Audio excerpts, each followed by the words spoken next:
નમસ્કાર, નિર્માણ ન્યૂઝ સાથે હું છું યજ્ઞ। જોઈએ આજના વિગતવાર સમાચાર। તો મહીસાગર જિલ્લાના લુણાવાડા ખાતે મુખ્યમંત્રી દ્વારા કાર્યક્રમનું જે આયોજન કરવામાં આવ્યું હતું અને તેમાં પણ મહીસાગર જિલ્લાના લુણાવાડા મોતીબાગ પાર્ટી પ્લોટ ખાતે ભાજપના કાર્યકર્તાઓ સાથે વિરોધ બેઠક પણ યોજવામાં આવી હતી। મોતીબાગ પાર્ટી પ્લોટ ખાતે મુખ્યમંત્રીએ મહીસાગર જિલ્લાના ભારતીય જનતા પાર્ટીના હોદ્દેદારો કાર્યકર્તાઓ સાથે ચર્ચા વિચારણા કરી હતી। ત્યારે આગામી રણનીતિને લઈને માર્ગદર્શન પણ પૂરું પાડ્યું હતું। ત્યારે ભારતીય જનતા પાર્ટીના હોદ્દેદારો અને કાર્યકર્તાઓ સાથે ચર્ચા વિચારણા કરી હતી। સાથે સાથે લોકસભાની ચૂંટણીને લઈને માર્ગદર્શન આપ્યું હતું।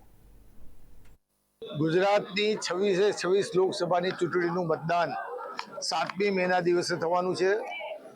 ગુજરાતના મુખ્યમંત્રી આદરણીય મુરબ્બી ભૂપેન્દ્રભાઈ પટેલ ગુજરાતના તમામ જિલ્લાઓમાં લોકસંપર્ક કરીને લોકોના શું પ્રશ્નો છે, લોકોની શું સમસ્યા છે, એ દ્રષ્ટિને ધ્યાનમાં રાખીને ભારતીય જનતા પાર્ટીના માધ્યમથી કાર્યકર્તાઓને મળવાનું આયોજન કરે છે।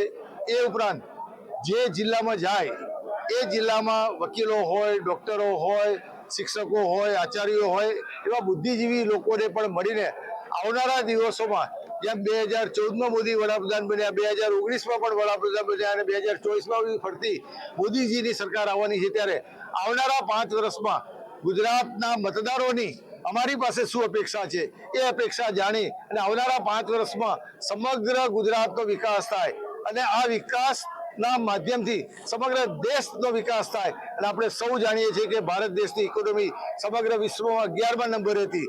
10 વર્ષના મોદી સાહેબના શાસનમાં 5મી સ્થાને ઉપર આપણે જ્યારે ઇકોનોમીમાં પહોંચ્યા છે અને મોદી સાહેબનો સંકલ્પ છે કે 2024થી 2029ના 5 વર્ષમાં એમની ત્રીજી ટર્મ દરમિયાન સમગ્ર દેશમાં ભારત ત્રીજા નંબરે પહોંચે એ દિશામાં ભારતીય જનતા પાર્ટીની સરકાર કામ કરી રહી છે।